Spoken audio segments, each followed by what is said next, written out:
예수께서 또 다른 비유를 들어서 그들에게 말씀하셨다. 하늘나라는 자기 밭에다가 좋은 씨를 뿌리는 사람과 같다.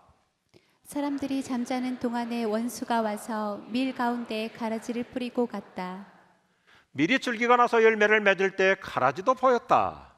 그래서 주인의 종들이 와서 그에게 말하였다. 주인 어른께서 밭에 좋은 씨를 뿌리지 않으셨습니까? 그런데 가라지가 어디에서 생겼습니까? 주인이 종들에게 말하기를 원수가 그렇게 하였구나 하였다. 종들이 주인에게 말하기를 그러면 우리가 가서 그것들을 뽑아버릴까요 하였다. 그러나 주인은 이렇게 대답하였다. 아니다. 가라지를 뽑다가 가라지와 함께 밀가지 뽑으면 어떻게 하느냐? 추수 때까지 둘 다 함께 자라도록 내버려 두어라. 추수할 때 내가 추수꾼에게 먼저 가라지를 뽑아 단으로 묶어서 불태워버리고 밀은 내 콧간에 거두어드리라고 하겠다. 그 뒤에 예수께서 무리를 떠나서 집으로 돌아가셨다. 제자들이 그에게 다가와서 말하였다. 밭의 가라지 비유를 우리에게 설명하여 주십시오. 예수께서 말씀하셨다. 좋은 씨를 뿌리는 이는 인자요, 밭은 세상이다. 좋은 씨는 그 나라의 자녀들이요, 가라지는 악한 자의 자녀들이다. 가라지를 뿌린 원수는 악마요, 추수 때는 세상 끝날이요, 추수꾼은 천사들이다. 가라지를 모아다가 불에 태워 버리는 것과 같이 세상 끝날에도 그렇게 할 것이다. 인자가 천사들을 보낸 터인데 그들은 죄짓게 한 모든 일들과 불법을 행하는 모든 사람들을 자기 나라에서 모조리 끌어모아다가 불아궁에 쳐 넣을 것이다. 그러면 그들은 거기서 울며 이를 갈 것이다. 다 같이요. 그때 의인들은 그들의 그들의 아버지의 나라에서 해와 같이 빛날 것이다. 귀 있는 사람은 들어라. 아멘. 우리 은혜 채플, 사랑 채플, 벤처럼 모두 힘있게 하겠습니다. 알곡신자. 옆에 분 바라보면서 한번 하시면 좋겠어요. 알곡신자. 예수님은 비유 설교를 통해서 간단명료하면서도 매우 의미 깊은 메시지를 들려주십니다. 원래 이 비유라는 말, 패러블이라는 단어는 옆에 나란히 놓고 설명한다는 뜻인데 하나의 주제를 명확하게 강조하는 직선적 표현 방법입니다. 이렇게 좋은 해석을 해요. 예수님의 비유, 하늘의 의미를 가진 땅의 소리, 하늘의 메시지를 가진 땅의 소리요, 내면적 의미를 품은 외면 이야기입니다. 소박한 평범한 어떤 농사 짓는 얘기, 집에서 빵 만드는 얘기 같지만 외면적 스토리가 아니라 내면의 메시지다 이거예요. 그래서 예수님의 비유는 다양한 스타일이 있습니다. 현재 시제로 설명하시는 실화체 비유, 실화, 옛날에 있었던 사건을 가지고 교훈을 얻고자 하는 이야기체 비유, 그리고 모범적인 케이스들, 좋은 사례, 신뢰를 들어서 설명해 주시는 예화체 비유라고 말합니다. 특히 예수님께서 비유 설교를 사용하시는 이유와 목적 몇 가지로 저는 간단히 정리해 봅니다. 무엇보다도 첫째, 쉽게 알아듣기 위해서이죠. 예수님의 비유는 아주 소박하고 누구든지 쉽게 알아들을 수 있습니다. 둘째, 진리를 구체화하기 위해서이죠. 한번 생각해 보세요. 우리가 대학 때 교양 과목으로 철학 과목들도 개론을 공부했겠지만은 2000년 전 예수님 시대 헬라 철학이 왕성했던 때 그 철학자들의 얘기는 너무너무 추상적이었어요. 뜬구름 잡는 얘기였어요. 그 훌륭한 철학자 플라톤도 영원한 내세를 모르니까 막연한 얘기하잖아요. 이데아라고 해가지고 있을 것 같기도 하고 없을 것 같기도 하고, 말을 들을 때는 그럴듯한데 가슴에 와 닿지도 않는 추상적인 얘기. 그런데 우리 예수님의 비유 메시지는 얼마나 구체적입니까? 얼마나 실제적입니까? 이미 설명한 대로 천국의 메시지를 땅의 언어로 쉽게 이해하도록 해주시죠. 그리고 셋째, 깊이 생각하게 하기 위해서 비유를 사용하시죠. 예수님의 비유를 듣다 보면 결국 우리 내면 세계를 들여다보고 자기 진단을 하게 되잖아요. 지난주에도 말씀을 했던 것처럼 내 마음밭이 과연 본질적으로 본성적으로 돌밭인가 잡초밭인가 아니면 옥토마음인가 자아 진단을 하도록 해줍니다. 그리고 마지막 네 번째, 실천하도록 하죠. 예수님의 설교는 우리 마음에 그래서 공감으로 끝나도록 하는 것이 아니라 결국은 행동으로 가도록, 그래서 예수님의 메시지의 결론은 가서 너도 그렇게 하라. 이게 예수님 비유 설교의 매력입니다. 그런데 예수님의 설교는 대부분이 단도직입적입니다. 직선적입니다. 예수님은 이 세상의 반기독교 운동 현실을 하나님 나라에 저항하는 마귀의 활동이라고 아주 그냥 돌직구를 날려버립니다. 예수님의 말씀은 부드럽게 하시는 것 같지만 본질에 가서는 언제든지 직선적이고 정면 돌파입니다. 예수님의 비유 설교는 영적인 근본을 정확하게 조명해 줍니다. 이건 마귀가 하는 일이다 이거예요. 금세기 기독교 최고의 지성인 중에 한 분인 오스기니스, 많이 아실 거예요. 소명이라는 책으로 유명해졌고 지금도 세계 복음주의 전체 총괄 대표를 하고 계시는 아주 21세기 기독교 신지식인이 대단한 인물이에요. 이 오스기니스께서 아주 적나라하게 표현합니다. 요즘 우리가 말하는 반기독교적인 포스트 모더니즘, 이것은 결국 짐승 문화에 해당한다고 짐승이라는 단어를 아주 역력히 강조해서 활용해요. 원래 성경에서도 사탄의 모든 활동을 짐승이라고 얘기하잖아요. 가만 생각해 보세요. 마귀는 인간을 짐승으로 만들어가요. 짐승의 수준으로 내려가서 죄짓도록 하는 것이 마귀의 활동이에요. 그 중에 하나가 동성애예요. 여러분 그렇다면 생각해 보세요. 짐승도 동성애는 안 해요. 근데 마귀는 인간을 짐승보다 더 못한 저질적으로 타락시키고 저급하게 떨어뜨려가고 있어요. 이런 맥락에서 예수님의 비유 설교는 언제나 동일한 어법으로 시작하죠. 하나님의 나라는 이와 같으니. 그러면서 이제 농촌 얘기를 하죠. 밭에 씨를 파송하고 있는 알곡과 가라지 이야기입니다. 예수님은 이 비유를 통해서 거두절미하고 하나님의 나라에서는 거짓이 수용되지 못한다 이거예요. 하나님의 나라는 가짜는 절대 수용하지 않는다. 아멘 하시기 바랍니다. 이 세상에서는 어쩔 수 없이 일정 기간 동안 가짜가 통하는 것 같지만 하나님의 나라에서는 백일천하의 모든 것이 드러나는 거예요. 지상의 교회에서는 가짜가 드러나지 않고 건재할 수 있습니다. 그러나 하나님의 나라에서는 가짜는 절대 못 통합니다. 여기서부터 우리가 정직해야 돼. 그래서 예수님의 말씀은 언제나 직선적이고 정면 돌파입니다. 보세요. 얼마나 명확하게 대비를 하시는지. 오른편에 서는 자와 왼편에 서는 자, 상 받을 자와 벌 받을 자, 천국에 갈 자와 지옥에 갈 자. 뭐 다종교에서처럼 천국과 지옥 중간도 있는 거 아니냐? 아니에요. 천국 아니면 지옥. 저와 여러분은 예수 믿고 분명히 천국 갈 줄로 믿으시면 아멘 하십시오. 뭐라 그래요? 영벌을 받을 자가 있고 영생을 얻을 자가 있고, 우리 저만 믿으면 모두 구원받으며 영생 복락 멸류관 어떻게 해요? 확실히 받겠네. 할렐루야. 어정쩡하지 않아요. 예수님의 메시지는 그렇게 애매모호하지 않아요. 이것이 예수님의 비유 설교의 엄중함입니다. 지난주에 살펴본 예수님의 천국비유 첫 번째 시리즈에서는 우리 모두가 마음을 개간해서 이 사진의 모습처럼요 좋은 땅 마음, 옥토 마음을 갖자고 아주 젠틀하게 부드럽게 설교하시면서 호소하셨어요.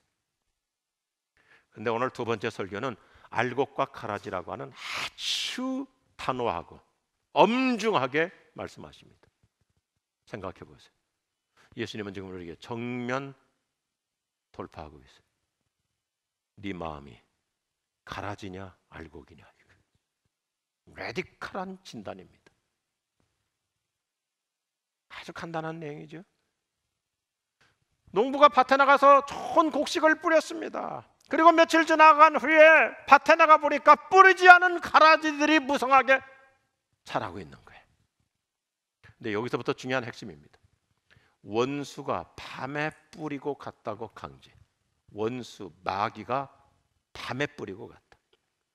이 중동 지역에서의 가라지는 야생 기류에 속하는 독보리입니다. 이 앞에 보세요. 아주 거칠어요. 벼농사에서는 돌피가 함께 자랍니다. 벼, 논에서는 벼가 있고 돌피가 있어요. 시골 출신들은 잘 알 거예요. 그리고 밀과 보리 농사에서는 깐북이라고 하는 이 독보리가 자라는 거예요. 지난주에도 말씀드렸지만 예수님의 비유 설교가 대부분 이 전원적입니다. 그리고 시골 얘기, 농촌 얘기입니다. 또 집에서 여성들이 평범한 얘기, 밀가루 반죽하는 얘기, 그런 거예요. 그래서 여러분, 저 같은 시골 출신은 예수님 설교를 굉장히 쉽게 이해할 수 있으니까 여러분이 사복음서 예수님의 메시지를 쉽게 이해하려면 호적을 시골로 바꿔요. 평범한 메시지인데 거기에 어마어마한 의미가 담겨 있어요. 이 독보리는 밀과 보리와 모양이 비슷한데요, 껍데기만 윤기가 번지르르하지 속에 알맹이가 없어요. 껍데기뿐이에요. 그리고 번식력은 굉장히 또 강합니다. 그래서 여러분, 시골 출신들 다 기억날 거예요. 어느 논이든지 보면 돌피가 벼보다 더 높이 솟아 있어요. 잘 자라요. 그리고 깐북이, 그 독보리 자라가지고 또 전염성이 많아가지고 검은 가루 쫙 퍼뜨리면 옆에 다 죽어요. 이 마태복음의 저자 마가는 원래 전직이 세무서원입니다. 상과대학 나온 것 같아요. 그러니까 세무서원이기 때문에 예수님의 말씀을 장부 정리하듯이 잘 정리정돈하는 게 이게 마태복음의 매력이에요. 마치 복식 부기 가지고 대차 대조표 만들듯이 오늘 말씀도 얼마나 명확하게 얘기합니까? 보세요. 좋은 씨를 뿌리는 분이 예수님이고 가라지를 뿌리는 자는 마귀라고 규명해 주면서 죄짓게 하는 자들은 지옥불에 던져지고 의로운 사람들은 하나님 나라에서 승리의 영광을 누린다. 명확하잖아요. 참 좋은 말씀이에요. 예수님의 비유는 언제든지 종말론적 승리를 내다보게. 저 여러분이 이 땅에 살면서 어려움도 있습니다. 시련도 있습니다. 손실도 있습니다. 여러 가지 자존심 상하는 것들도 있습니다. 어떨 때는 비인격적으로 대우를 받기도 합니다. 그런데 하나님의 나라에서 반드시 그 믿음으로 승리하는 사람은 영광을 누린다. 이게 종말론의 메시지. 오늘 3부 예배가 제일 충만해요. 여러분, 종말이 없다면 우리 예수 믿을 필요 없어요. 뭐로 믿어요? 그냥 마음대로 살지. 반드시 종말이 있기에 우리는 그 정점을 향해서 가는 것입니다. 그래서 오늘 예수님의 메시지 우리에게 어떤 좋은 의미를 부여하고 계실까요? 첫째, 같이 하겠습니다. 교회는 가라지의 활동을 경계해야 합니다. 오늘 본문의 메시지는 아주 단순해요. 이 세상에는 악과 선이 공존하는 것 같지만 하나님께서 결국은 악은 심판하시고 알곡 신자는 그분이 얼마나 놀랍게 돌보아 주시는지. 그래서 낮과 밤으로 얘기해요. 보세요. 농부는 낮에 밭에 좋은 씨를 뿌리고, 그 다음에 악한 사람은 밤중에, 그랬어요. 밤에 어두운 시간에 나가서 나쁜 씨를 뿌린다. 너무너무 실제적이고 대조적. 보세요. 좋은 농부는 낮에 좋은 땅에다 좋은 씨를 뿌리고, 나쁜 마귀는 언제나 밤중에 안 보일 때 나가서 나쁜 씨를 뿌려요. 나쁜 짓은 언제든지 어둠 속에서 해야지. 세상에서도 죄 짓는 것은 밝지 않아요. 설령 밝더라도 불을 번쩍번쩍 해가지고 그냥 헷갈리게 해놓고, 그리고 항상 어둡잖아요. 잘못된 것일수록 늘 은밀하게 합니다. 진짜인 것처럼 가장하고요. 교회에서도 보면 잘못하는 사람들일수록 꼭 뒤에서 해요. 뒤에서 안 보일 때 숨어서. 교회에서 자기 이속을 챙기기 위해서 장사하지 말라 그래도 어떤 여성분들은 이렇게 얘기해요. 목사님한테 말하지 마. 목사님한테 들키면 안 돼. 목사가 뭐 그렇게 중요해요. 하나님이 다 들여다보고 계시는데 너 또 하나님이 보시고 계시잖아요. 너 또 삥땅 치고 있구나. 언제나 어둡게 뒤에서는 거예요. 알곡과 가라지의 차이점, 겉으로 볼 때는 잘 식별이 안 돼요. 논에서 처음에 모내기 해놓고 뭐가 돌피고 뭐가 벼인지 처음에는 몰라요. 보리도 마찬가지, 밀도 마찬가지예요. 그런데 중요한 게 있어요. 시골 출신들은 다 알아요. 우리 남자들이 고개 끄덕끄덕 하시는 많은 분들이 계세요. 다 촌놈들이에요. 벼는 뿌리가 빨갛습니다. 잘라보면. 그런데 독보리는 보세요. 독보리는 뿌리가 하얘요. 여기서부터 차이가 나요. 겉으로 볼 때는 비슷한 것 같은데 근본이 달라요.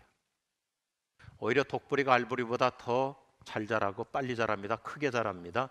더 윤기 있게 보입니다. 좋게 보입니다. 그런데 출신 성분이 달라요. 언제 시작했어요? 밤중에 시작했어요. 어둡게 시작했어요. 그리고 곡식을 망치. 저희가 잘못됐어요. 그래서 이름도 독보리예요. 추론이 다른 거예요. 가만 보면요, 가짜일수록 보기가 아름답습니다. 위선자일수록 어느 기간 동안에는 교회 침투해가지고 아주 열심히 활동합니다. 인간관계도 좋습니다. 사람들하고 아주 인맥관계를 잘 이룹니다. 그리고 자기 얼굴 관리도 잘합니다. 교묘하게 침투합니다. 언제나 가짜는 진짜보다 더 찬란하고 현란하게 활동합니다. 그리고 우리가 구별하기가 어려울 때가 많아요. 그게 이단의 특징이죠. 우리 여성분들이, 특별히 우리 한국의 여성들이 좀 제대로 이 식별을 할 수 있어야 돼. 뭐요? 예를 들어서 우리가 정육점에 고기 사러 가고 또 고깃집에 고기 먹으러 갔을 때 고기가요 너무 빨간색은 그거 의심해야 돼요. 그 색상 입힌 거예요. 원래 고기라는 건 잡아가지고 죽은 거기 때문에 좀 시커멓고 부르한 게 그게 진짜예요. 과일도 그렇잖아요. 농산물도 그렇잖아요. 저 농부 출신이잖아요. 시골에서 농사 짓는 분들이 늘 하소연하는 게 뭐냐면 이 도시 사람들, 소비자들 때문에 우리도 이렇게 가짜라 이거예요. 뭐예요? 과일 있는 그대로 가져가야 되는데 윤기 번들번들 막 반짝반짝 해야 되니까 사과고 귤이고 뭐이고 약품 처리해가지고 그냥 반짝반짝하고 무도 그냥 깨끗하게, 뭐 배추도 아주 윤기나게, 그거 다 약품 처리하는 거예요. 원래 자연 오리지널은 거칠거칠하고 투박한 거예요. 햇볕에서 자랐기 때문에. 우리 제주도 도지사 원희룡 그 도지사 안수집사님 훌륭한 분이에요. 그 아버지 장로님이 교계에서 존경받는 어른이세요. 그분이 해마다 저한테 좋은 정말 오리지널 귤을 늘 보내주셨어요. 여러 사람들한테 보내주셨지만은 저한테는 2박스를 보내주세요. 왜냐하면 귤 받고 감사하다고 전화한 사람은 조 목사님밖에 없대요. 그래서 조 목사님은 2박스. 그래서 그래서 감사를 좀 더 더했으면 3박스가 오는 건데. 그런데 그 장로님이 보내주신 귤은 진짜 볼품 없어요. 왜요? 귤 농사를 따로 짓는데 농약 안 하고 내가 먹을 거, 그리고 판매할 것은 쫙 약품 처리해가지고 우리가 속는 게 스스로 속는 게 껍데기만 그냥 그럴듯하고 윤기나지 진짜 속이 알차야지. 귤 껍데기 윤기 나가지고 무슨 의미가 있습니까? 영어로 so what?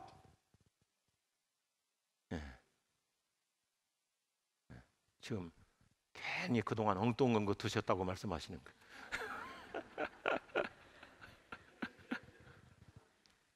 사도 바울은 목회 현장에서 이런 것들을 잘 정리해주고 있어요. 보세요. 그들은 광명한 천사, 천사 자체도 충분한데 거기다가 온갖 것을 다 뒤집어 씌우고 자기만 의인인 것처럼 가장하며 사는 껍데기 교인들이 이따금 있다는 것입니다. 그래서 예수님은 더 정곡을 말씀하시죠. 예수님은 언제나 이럴 때는 직선적입니다. 마태복음 7장 20절에서 열매를 보면 알 수 있다. 이 앞에 보시겠어요? 에브라함 링컨은 일찍이 이렇게 우리에게 좋은 충고를 했어요. 거짓은 사람들을 일시적으로는 속일 수 있으나 영원히 속일 수는 없어. 한두 번은 넘어갈 수 있지만 계속은 못 속이는 거예요. 그래서 우리는 늘 깨어 있어야 됩니다. 오늘 말씀에서 누누이 강조하는 것은 마귀의 활동은 어두운 밤에 살며시 침투하기 때문에 우리가 잠시라도 방심하면 이용당할 수 있는 거예요.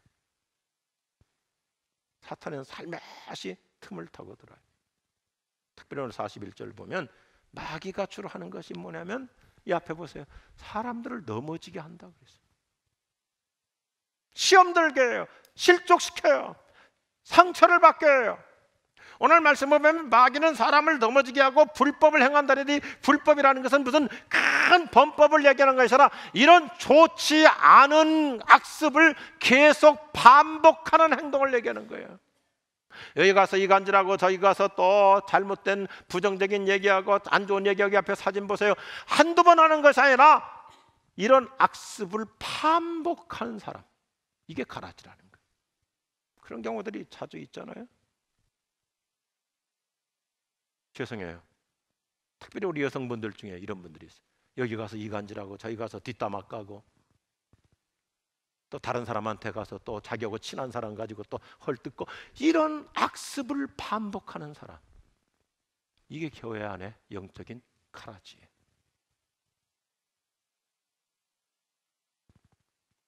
옆에 서로 얘기합시다. 나 아니요.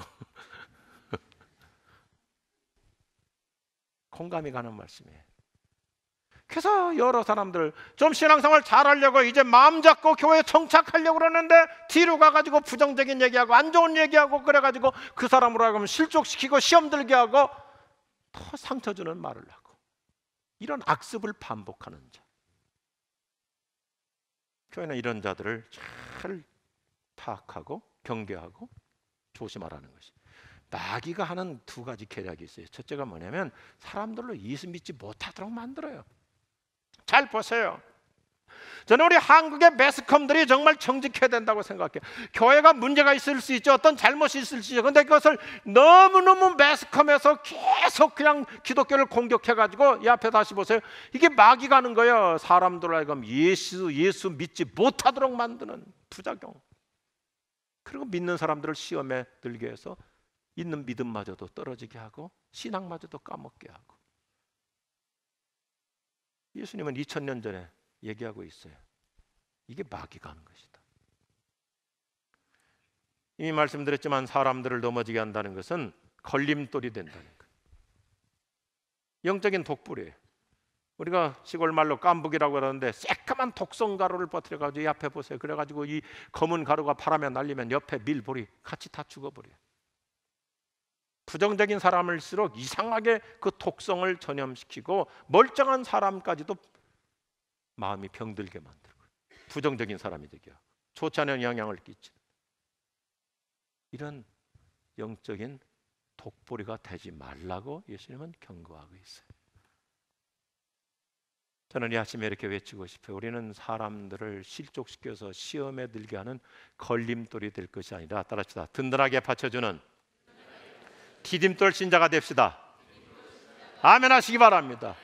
그래서 예수님의 메시지는 그저 오늘 제가 설교 노트를 둘로 나눴지만 두 개를 말씀하신 게 아니라 이제부터 더 적극적인 본론의 메시지로 우리를 끌고 가시는 거예요. 이게 두 번째 메시지. 같이 합시다. 교회는 알곡 신자를 잘 키워야 합니다. 예수님은 지금 잡초 제거보다는 좋은 곡식 보호가 더 중요하고 우선이라고 말씀하고 있어요. 독보리를 뽑는 일보다도 더 소중한 것이 알곡을, 곡식을 잘 키우는 거예요. 여쭤보고 싶습니다. 여러분 어때요? 농사 짓는 사람이 잡초 뽑는 것이 목적이에요? 알곡을 잘 추수하는 것이 목적이에요? 예수님 그 얘기하고 있는 게 당연한 얘기잖아요.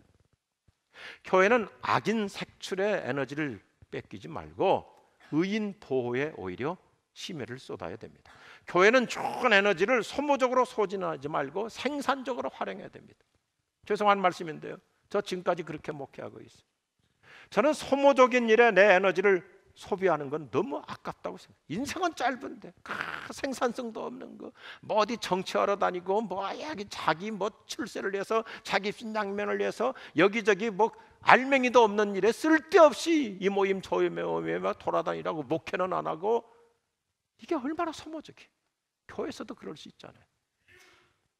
생산적인 일에 에너지를 쓰는 것도 지금 과부하인데 소모적인 일에 왜 내 인생을 소비해야 됩니까? 교회는 하나님의 사람을 만들어내는 영혼의 인큐베이터가 돼야 합니다. 그래서 여러분 우리 이런 멘탈리티를 오늘 다 버리죠. 오늘 말씀을 또 잘못 추경해가지고 야 우리 교회 가라지는 누구인가?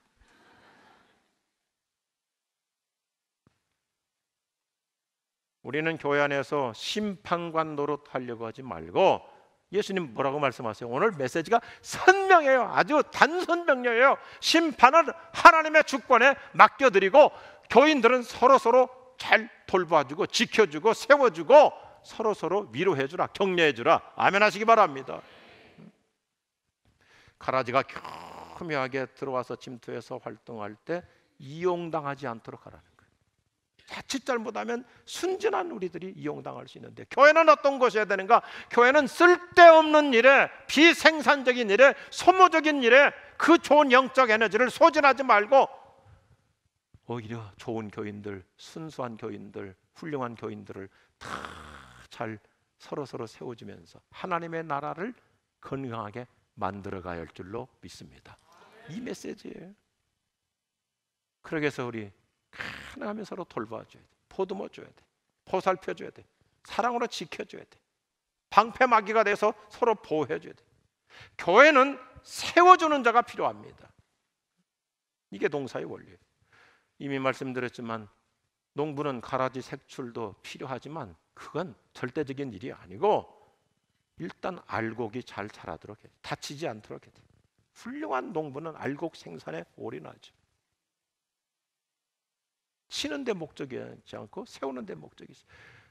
여름이 되고 가을이 되면 다 된 농사인데 갑작스럽게 태풍이 불어가지고 벼가 쓰러지면 농부는 벌써 봄, 여름에 다 준비해놨잖아요. 산에 가서 나뭇가지 잘라다가 다 준비해놨다가 벼가 쓰러지면 가서 한 포기 한 포기 나뭇가지 박아가지고 묶어서 세워주는 게 그게 농부의 본질이에요. 이게 교회예요. 우리는 사람을 세워주는 격려자로 살아야 돼요. 진정한 리더는 사람을 세워주는다. 이 시대야말로 특별히 생기를 불어넣어주는 사람이 필요해요. 이 앞에 보시겠어요?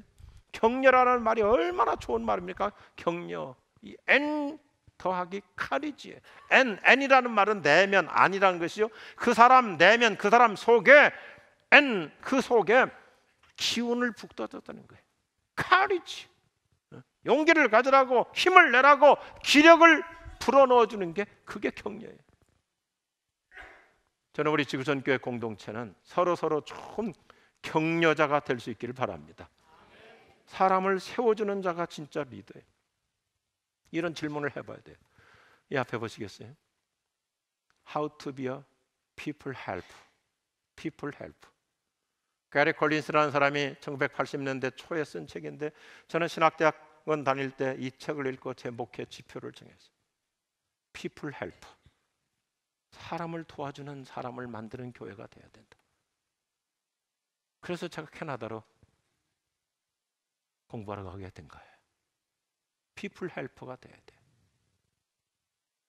우리 지구촌교회 목자반 리더십 공부의 핵심 주제입니다. 리더는 누구예요? 사람 세우고 사람 도와주고, 금세기 최고의 그 리더십 전문가인 존 맥스웰도 그 책 가지고 이번 학기 공부하고 있잖아요. 이 영화 제목이 참 좋아요. Winning with people. 사람을 넣는 자. Winning with people. 여러분, 관계 속에서 뭐 제 아무리 어떤 직책을 얻고 직분을 얻고 뭐 사회적으로 성공하고 돈 벌었다 할지라도요, 더 중요한 것이 사람 얻는 자가 진짜 승리자인 줄로 믿습니다. 다 얻었어요, 누렸어요. 근데 곁에 사람 없어 봐요. 그건 처절한 실패자예요. 내가 사회적으로 뭐 특별한 거 없지만 내 곁에 좋은 사람들이 많다. 그 사람은 승리자인 줄로 믿습니다. 오늘 예수님이 말씀하고 있는 거예요. 미국의 6대 대통령이었던 존 아담스는 이렇게 말합니다. 당신의 행동이 타인으로 하여금 더 많이 꿈꾸고 더 많이 배우고 더 많이 일하고 더 나은 사람이 되도록 도와주는 영감을 불어넣는다면 당신은 분명 리더다. 아멘 하십시오. 영감을 불어넣는다면 할멈이 아니고 영감이에요. 다른 사람 더 잘 되도록 사기를 불어넣어주는 사람이, 그 사람이 리더이지, 뭐 회장이라고 해서, 사장이라고 해서, 무슨 어떤 팀장이라고 해서 리더가 아니에요. 사람 세워주는 사람이 리더죠. 할렐루야. 오늘 예수님은 우리에게 아주 쉽게 말씀해요. 사람들을 시험에 들게 해서 넘어지게 하는 걸림돌이 될 것이 아니라 든든하게 받쳐주는 디딤돌 신자가 되자. 오늘 이 사진 보세요. 참 좋잖아요. 누구든지 잘못하면 미끄러 빠질 수가 있어요. 넘어질 수 있어요. 시험에 들어 실족하여 빠질 수 있어요. 그때 디딤돌, 저렇게 디딤돌이 돼가지고 빠지지 않도록, 넘어지지 않도록 잘 패스하고 잘 건너갈 수, 어떤 어려운 시련도 역경도 시험도 잘 패스할 수 있도록 내가 디딤돌이 되어주는 거예요. 내가 세워드리는 거예요. 도와주는 거예요. 그래서 제가 어젯밤에도 묵상하면서 참 이런 문장을 만들어 봤어요. 보실까요? 우리는 뽑아내는 자가 아니라 심어주는 자가 되어야 합니다. 색출하는 자가 아니라 세워주는 자가 되어야 돼요. 지적하는 자가 아니라 지원해주는 자가 될 수 있기를 원합니다. 내치는 자가 아니라 끌어안는 자가 돼야 돼요. 안아줘야 돼요. 끌어안아줘야 돼요. 요즘 너무나 많은 사람들이 자기 마음에 안 들면 그냥 내치려고 그래요. 아니에요. 품어줘야 돼요. 끌어안아줘야 돼요. 저도 목회하면서 참 많은 사람들을 끌어안아 봤어요. 하나님이 놀라운 열매를 맺어주세요. 인물이 되게 하세요. 청년 대학생들도 사회 가면서 그 애들이 사춘기 때 좀 탈선할 수도 있잖아요. 특별히 아주 보수적인 교회 장로님 아들들, 권사님, 안수집사님 아들들, 애들이 너무 이렇게 집에서 보수적인 신앙으로 크다가 사춘기가 되고 대학 들어가니까 곁길로 가가지고 좀 술 좀 마셨다고 집에 갔더니 또 장로님 장로님한테, 아버지 장로님한테 두들겨 맞고, 그리고 또 엄마 권사님은 이놈의 새끼, 사탄 새끼 막이라고, 원수 막이라고. 그러니까 더 곁길로 가는 거죠. 걔들 길거리에서 술 취해가지고 토할 때 내 옷 다 버리면서 다 끌어안아줬어요. 이름 하나 부르. 얘들이 놀라는 거예요. 목사님, 여태까지 혼내지 않은 사람은 목사님밖에 없습니다. 우리는 교회 가도 혼나고 집에 가도 혼납니다. 끌어안아주니까 다 변화받아가지고, 그 중에 훌륭한 목회자도 있고 신학자도 있고 선교사도 있고, 한 친구는요 너무 감동적이에요. 자기 친구들이 변화받고 다 신학교 가고 선교사 된다고 선언하니까, 그러면 나는 크리스천 비즈니스 해가지고 나는 장로 돼서 뒷바라지 하겠다고. 얼마나 기특한지. 예수님이 말씀하고 있어요. 치려고 하지 말고 안아주라 이거예요. 아멘. 오늘 아침 우리 한번 스스로 자문해 보십시다. 나는 얼마나 격려하는 인생인가. 레슬리 플린이라고 하는 신학자가 사도행전에 등장하는 초대교회 훌륭한 지도자 바나바의 엔커리지 사역을 참 일목요연하게 정리해주고 있어요. 보세요. 만약 바나바가 위로의 은사를 사용하지 않았더라면 우리는 신약 성경의 절반가량을 볼 수 없었을 것이다. 바나바가 마가를 격려함으로 훌륭한 복음서 저자가 되게 하였습니다. 그래서 마가복음을 쓰게 해요. 바울을 세워줌으로 13권의 신약성경을 쓰게 하고 세계 선교의 거장을 배출하죠. 바나바는 본인이 성경 한 권 쓰지 않았지만 신약성경 제 27권의 절반인 14권을 기록한 두 사람, 바울과 바나바를 격려로 기원해요. 이런 바나바의 덕을 배우자는 거예요. 이게 교회의 알곡신자예요. 보세요. 다른 사람들도 바울에 대한 선입관이 있어갖고 다 안 받아주려고 할 때 바나바가 끌어안죠. 마가가 부잣집 외아들로 커가지고 선교 현장 따라갔다가 고생하니까 중간에 돌아와 버리잖아요. 그때 사람들이 마가 저거 싸가지 없다 그러잖아요. 그런데 바나바가 아니야, 인생 아직 철이 덜 들어서 그러지, 고생 안 해봐서 그러니까 다음에 또 데리고 가면 이제 할 거야. 그렇게 해서 복음서 중에 최초의 원시 복음 마가복음을 쓰는 인물이 되는 거예요. 사람을 세워주는 것이 최고의 축복이에요. 그 훌륭한 소설가 로버트 스티븐슨, 얼마나 좋은 얘기예요. 하루의 성공을 판단하는 기준은 무엇을 거들어들였냐가 아니라 무엇을 뿌렸느냐, 내가 얼마나 오늘 또 이득을 챙겼냐가 아니라 얼마나 내가 뿌리며 살고 있는가. 할렐루야. 독일교회 훌륭한 경건운동을 이끌어섰던 F.B. 마이어 목사님이 목회 말년에 가서 이런 참 공감의 고백을 해요. 인생 목회 말년에 가서 이렇게 고백을 해요. 내가 인생을 다시 한 번 더 산다면 위로와 격려의 사역에 더 많은 시간을 바치겠습니다. 격려하며 살겠습니다. 우리 옆에 분에게 기분 좋게 인사합시다. 사랑 제풀도 서로 인사하십시다. 벤처럼도 서로 인사하십시다. 제가 세워드릴게요. 제가 응원해드릴게요. 한 번 더 해요. 제가 디딤돌이 되어드릴게요. 한 번 더 합시다. 제가 지원해드릴게요. 점심값도. 오늘 예수님은 이런 알곡신자를 얼마나 소중히 여기시는지 성경은 읽어볼수록, 그리고요 언제든지 이 성경은 마지막 부분 휘날레를 놓치면 안 돼. 이게 진짜 말씀이거든. 오늘 예수님께서 이런 많은 말씀하시면서 오늘 너무너무 좋은 말씀이에요. 뭐라고 해요? 알곡은 모아서 내 곳간에 넣어라.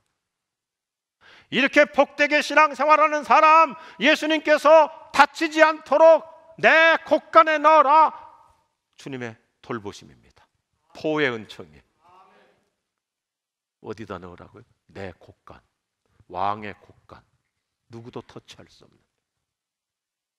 우리가 상처받을 수 있습니다. 여러 가지로 오해를 살 수 있습니다. 그럼에도 불구하고 의연하게 꿋꿋하게 나를 내려놓고 여전히 다른 사람을 세워주고 다른 사람을 위해서 내가 묵묵히 디딤돌 역할을 한다면, 주님은 뭐라고 말씀하시면 내가 그 인생을 내가 보호해줘.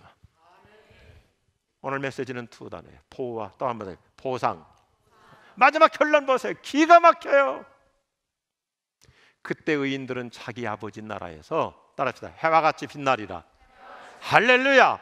참, 우리로 하여금 거룩한 미래 환상을 보게 하는 예수님의 종말론 메시지의 클라이맥스, 피날레. 의인들은, 그리고 자기 아버지, 우리들의 아버지, 그리고 해같이 빛나리라. 근데 여기서 예수님이 어마어마한 단어를 써요. 의인이라는 단어. 우리 그냥 이렇게 좀 성실하게 착하게 정말 순진하게 신앙생활을 했어요. 그 뭐 특별하게 뭐 대수롭게 한 것도 아니에요. 그런데 주님은 얼마나 우리를 높이 평가하신지. 의인이라는 단어, 이 의인이라는 말은요 아무 때나 쓰는 단어가 아니에요. 옛날 이 세상에 아무도 제대로 된 사람 없을 때 노아에게 붙여졌던 의인도와 그 훌륭한 욥과 같은 인물, 정말 모두로부터 존경받았던 다니엘 같은 의인, 다니엘 대표라고 그러잖아요. 그런 호칭을 우리에게 붙여주시는 거예요. 아멘. 옆에 분 인사하십시다. 의인이래요. 뭐 여기 보니까 특별히 한 거 없어요. 알곡이 한 게 뭐 있어? 없어요. 모든 건 누가 했어요? 농부가 다 했어요. 농부가. 그렇잖아요. 모든 거 농부가, 주님이 다 하셨어요. 그런데 우리는 그냥 자기 신앙, 자기 믿음 성실하고 순박하게 순전하게 착하게 지켰더니 주님께서 의인이라고 하시면서 결론이 얼마나 멋있어요. 해와 같이 빛나리라. 주님의 보호와, 따라합시다, 주님의 보호와 보상의 은총을 주님이 주실 줄로 믿으시면 아멘 하시기 바랍니다. 할렐루야. 기도하십시다.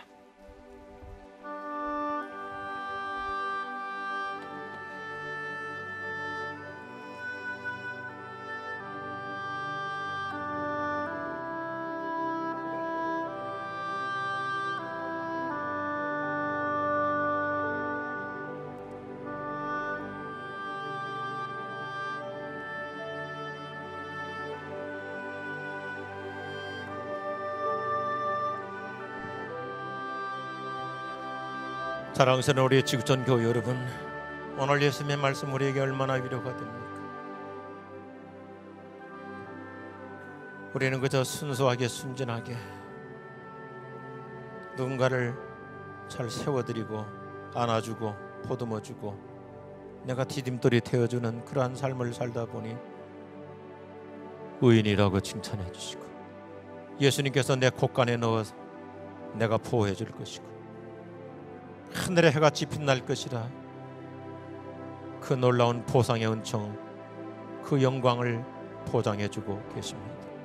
하나님, 이런 알곡 신앙으로 성실하게 살아가겠습니다. 주님, 기뻐해 주시옵소서. 우리 주 예수님의 이름으로 기도드립니다. 아멘. 다 일어나셔서 우리 한 번 더 오늘 격려했으면 좋겠어요. 격려. 옆에 분에게 알곡 신자 있습니다. 알곡 신자 있습니다. 네, 빛나고 높은 보좌와 그 위에 앉으신 주 예수 얼굴 영광이 해같이 빛나네. 해같이 빛나네. 손 들고 찬양하십시다. 지키고 그 위엄과 한없는 자비를 무천사 소리 아파요 늘 찬송 드리네 늘 찬송 드리네 주님의 보좌 있는데 주님의 보좌 있는데 전함도 드리라 그 영광 그 영광 몸소에 내 기쁨 넘치니 넘치네 내 기쁨 넘치네 3절 다시 합니다. 주님의 보좌 있는데 전함도 드리라 그 영광 몸소 배울 때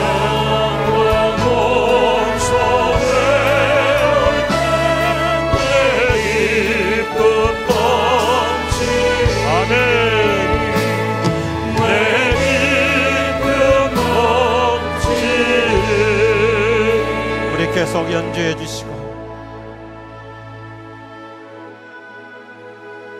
나의 순수하고 행복한 모습을 연상해 보십시오. 세워주는지 자기 위치를 지키면서 순수하게 끌어안고 보듬어 주는지 디딤돌이 되어 주는지 해같이 빛나리 해같이 빛나리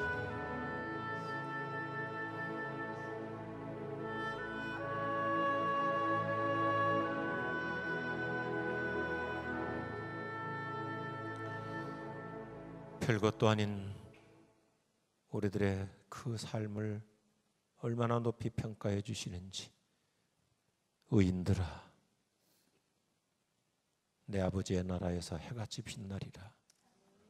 이 놀라운 승리의 환상을 보여주시는 예수 그리스도의 은혜와 하나님 아버지의 사랑하심과 우리를 여전히 위로해 주시고 끌어안아 주시는 진정한 격려자 성령님의 충만하심이 우리 모두에게 특별히 온 가족들에게 더욱 함께 오시기를 축원하옵나이다. 아멘.